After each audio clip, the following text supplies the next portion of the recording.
Newly released spending bill also dedicates $1 million to help better inform people in Western North Carolina about the risk of landslides. It comes after our lost ground investigation, which found that efforts have not always remained a priority for the state.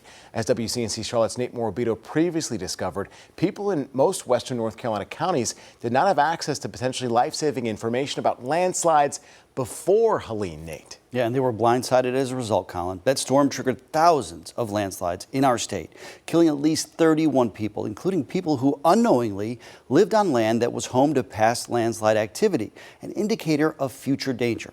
After all, landslides tend to happen near where they've happened before.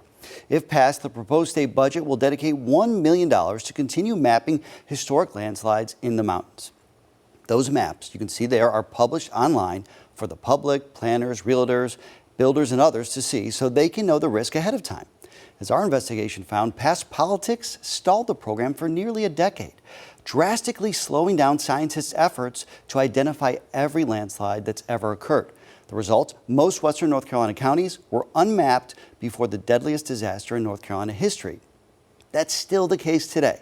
Back in April, we questioned politicians on both sides of the aisle to find out if securing funding moving forward would be a priority. The state lawmaker and the governor himself assured us the answer was yes.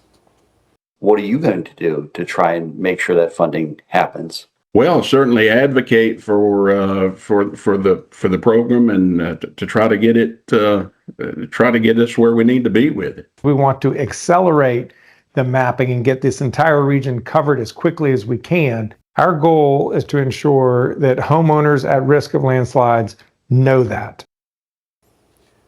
The proposed funding is less than the $1.4 million the governor recommended in this year's budget. Meanwhile, Representative Dudley Green, you heard from a second ago, he's a Republican from Western North Carolina, told me today he's glad they were able to get this $1 million included.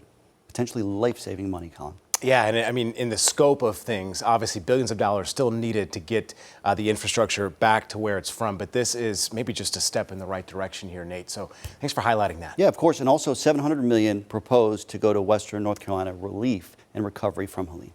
Okay. All right. Well, thanks for keeping tabs again, Nate. We appreciate it.